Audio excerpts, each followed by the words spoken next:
افغانستان میں جاری بحران، غذائی قلت اور استحکام پر دو کانفرنس ہوئی۔ ایک طرف اسلامی تعاون تنظیم OIC کی اسلام آباد میں افغانستان کے بحران پر کانفرنس جاری تھی، تو دوسری طرف ہندوستان میں وزیر خارجہ ایس جے شنکر کی صدارت میں انہی OIC کے ممبران ممالک کے ساتھ افغانستان کے بحران پر کانفرنس ہو رہی تھی۔ آئیے سمجھتے ہیں کہ دونوں ملکوں کے کانفرنس کا کیا نتیجہ نکلا اور کیا اعلامیہ جاری کیا گیا، اور کانفرنس کے پیچھے دونوں ملکوں کے اپنے اپنے کیا مفادات ہیں۔ السلام علیکم، میں ہوں کاشف حسن اور آپ دیکھ رہے ہیں ملت ٹائمز۔ اسلام آباد میں اسلامی تعاون تنظیم کے رکن ممالک کا جب اجلاس چل رہا تھا تو اسی دوران تنظیم کے بعض رہنما افغانستان کے بحران پر نئی دہلی میں میٹنگ کر رہے تھے۔ پاکستانی دارالحکومت اسلام آباد میں 19 دسمبر اتوار کے روز جب افغانستان کے بحران کے حوالے سے اسلامی تعاون تنظیم OIC کے وزرائے خارجہ اور دیگر ممالک کے اراکین پر مشتمل اجلاس جاری تھا، تو اسی دوران وسطی ایشیائی ممالک کے وزرائے خارجہ ایک میٹنگ نئی دہلی میں کر رہے تھے۔ کون کون سے وزرائے خارجہ کن ممالک کے اس میں شامل تھے، ہم آگے آپ کو بتائیں گے۔ بھارت کی کانفرنس میں کرغانستان، تاجکستان، قزاقستان، ترکمانستان، ازبکستان کے وزرائے خارجہ شامل ہوئے۔ ان میں سے 3 ممالک کی سرحدیں ایسی ہیں جو جن کی سرحدیں افغانستان کی سرحدوں سے ملتی ہیں۔ میٹنگ کے بعد ایک مشترکہ بیان بھی جاری کیا گیا اور خطے میں امن و استحکام کے قیام پر زور دیا گیا۔ شرکاء نے کابل میں ایک جامع حکومت کے قیام پر زور دیا۔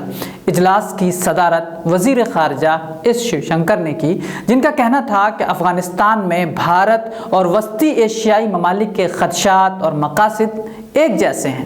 انہوں نے کہا کہ ایک جامع حکومت، بلا روک ٹوک انسانی امداد اور حقوق کا تحفظ افغانستان کے اہم مسائل ہیں۔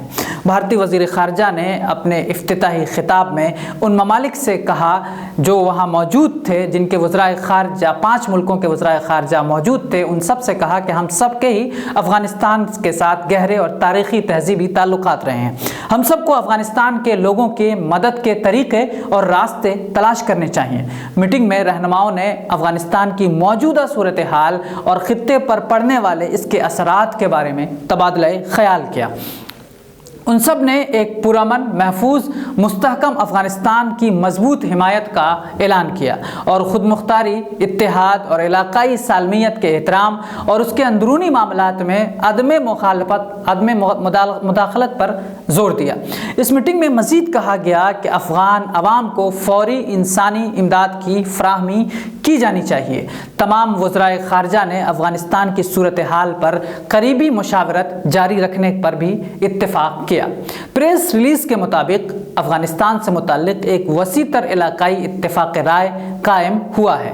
بیان میں کہا گیا ہے کہ اس میں سے ایک حقیقی اور جامع حکومت کی تشکیل، دہشت گردی اور منشیات کی اسمگلنگ سے مقابلہ کرنے اور اقوام متحدہ کا مرکزی کردار، افغانی عوام کے لیے فوری انسانی امداد کی فراہمی اور بچوں، خواتین اور دیگر قومیوں نسلی گروہوں کا حقوق کا تحفظ اس پریس کانفرنس میں ان کے بارے میں بتایا گیا ہے۔ وزیر خارجہ ایس جے شنکر کی صدارت میں ختم ہوئی اس میٹنگ کے مشترکہ بیان میں یہ بھی کہا گیا کہ اقوام متحدہ کی سلامتی کونسل کی اس قرارداد کی اہمیت کا اعادہ بھی اس میں کرنا چاہیے۔ واضح طور پر افغانستان کی سرزمین دہشت گردانہ کارروائیوں، دہشت گردوں کو پناہ دینے اور ان کی تربیت کرنے، منصوبہ بندی کرنے یا مالی معاونت کے استعمال کے نہ ہونے کی بات کی گئی ہے۔ بھارت نے یہ اجلاس ایسے وقت طلب کیا اسلام آباد میں افغانستان کی امداد کے لیے 27 رکنی اسلامی تعاون تنظیم OIC کا اجلاس جاری تھا۔ یعنی یہ 2 اجلاس ایک وقت میں ہو رہے تھے۔ وسطی ایشیائی کے جن 5 ملکوں نے نئی دہلی کے اجلاس میں شرکت کی، وہ بھی OIC کے رکن ہیں، ان 57 ملکوں میں شامل ہیں۔ بعض میڈیا خبروں میں دونوں اجلاس کا موازنہ بھی پیش کیا گیا ہے، لیکن مبصرین کا زیادہ تر کا یہ ماننا ہے کہ یہ موازنہ درست نہیں ہے، کیونکہ اسلام آباد کے اجلاس میں 57 اسلامی مملکت کے علاوہ اقوام متحدہ، یورپی یونین اور دیگر بین الاقوامی ادارے بھی شامل ہوئے تھے۔ یعنی اس میں 57 میں سے 20 ملکوں کے کوئی نہ کوئی وزیر خارجہ شامل ہوئے ہیں۔ 10 ملکوں نے اپنا نمائندہ اس OIC کی اجلاس میں بھیجا تھا، جو پاکستان میں ہوا۔ OIC کے کل 57 رکن ممالک ہیں، 20 کے وزرائے خارجہ اسلام آباد میں اس اجلاس کا حصہ تھے، جبکہ 10 کے نائب وزرائے خارجہ یا وزیر مملکت اپنے ملکوں کی اس میں نمائندگی کر رہے تھے۔ اجلاس میں اقوام متحدہ، یورپی یونین، عالمی مالیاتی اداروں، علاقائی و بین الاقوامی تنظیموں، جاپان، جرمنی اور دیگر نان OIC ممالک کے نمائندوں کو بھی اس میں مدعو کیا گیا تھا۔ اس میں پاکستانی وزیر اعظم عمران خان نے OIC کی اس اجلاس کے افتتاحی تقریب میں کہا کہ یہ غیر معمولی اجلاس افغانستان کی بگڑتی ہوئی صورتحال اور بالخصوص انسانیت کو درپیش چیلنجز کا جائزہ لے گا اور افغانی عوام کی مدد کے لیے ایسے ٹھوس اقدامات تجویز کرے گا جنہیں عالمی برادری کی جانب سے حمایت و تعاون کی اشد ضرورت ہے۔ اس اجلاس میں افغانستان کو فوری امداد کے لیے ایک فنڈ قائم کرنے کا فوری طور پر فیصلہ بھی لیا گیا ہے۔ اس کے ساتھ ہی اجلاس میں مختلف فیصلے اور وعدے کیے گئے، جیسے کہ غذائی قلت دور کرنے کے لیے فوڈ سیکیورٹی کا نظام بھی بحال کیا جائے، ایسا اس اجلاس میں کہا گیا۔ اس اجلاس میں کہا گیا کہ سعودی عرب نے افغانستان کو 1 ارب ریال کی امداد کا بھی وعدہ کیا۔ سعودی عرب کے وزیر خارجہ شہزادہ فیصل بن فرحان السعود نے اجلاس میں اپنے خطاب کے دوران اعلان کیا کہ وہ افغانستان کی عوام کی مدد کے لیے 1 ارب ریال یعنی $265 ملین امداد فراہم کریں گے۔ اقوام متحدہ کے مطابق اس وقت افغانستان میں 3.2 ملین بچے غذائی قلت کے دہانے پر ہیں۔ اجلاس کے بعد پریس کانفرنس کرتے ہوئے وزیر خارجہ محمود قریشی نے افغانستان میں ہونے والے فیصلوں سے متعلق آگاہ کیا، جن میں سے اسلامی تعاون تنظیم OIC کے زیر انتظام افغانستان میں امداد پہنچانے کے لیے اسلامک ڈیولپمنٹ بینک میں ایک ہیومنٹریز ٹرسٹ فنڈ اور فوڈ سیکیورٹی کا پروگرام کا قیام بھی شامل ہے۔ اس پر اتفاق رائے کا اظہار کیا گیا۔ تکمیلی تلبینہ، طاقت، صحت اور شفا کے لیے سنت اور طب نبوی کا بہترین نسخہ ابھی آرڈر کریں۔ کم پیسے میں ہمارے ساتھ بزنس شروع کریں۔ بھارت بھر سے ڈسٹریبیوٹر بننے کے لیے کال کریں 8698242261۔ تکمیلی herbal health care, Malegaon, India. مردانہ کمزوری اور اس سے متعلق تمام پریشانیوں کے علاج کا مرکز سنشائن ہربل جڑی بوٹیوں سے تیار کردہ آیورویدک دوا۔ فون کر کے اپنے گھر منگوائیں۔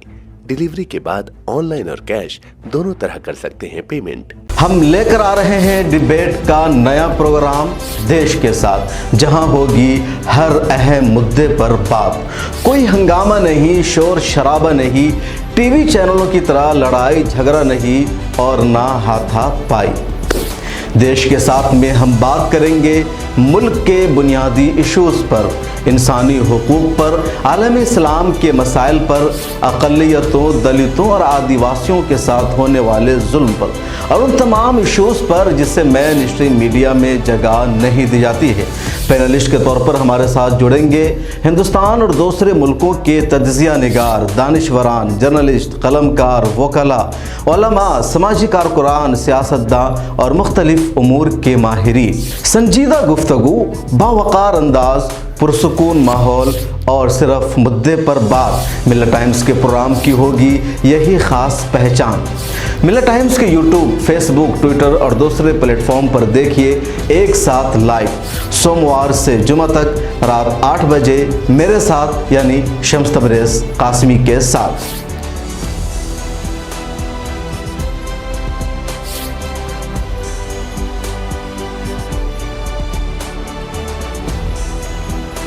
ہماری ویڈیوز دیکھنے کے لیے بے حد شکریہ۔ ملت ٹائمز کی خبریں پڑھنے، سننے اور دیکھنے کے لیے گوگل پلے اسٹور سے ایپ ڈاؤن لوڈ کریں۔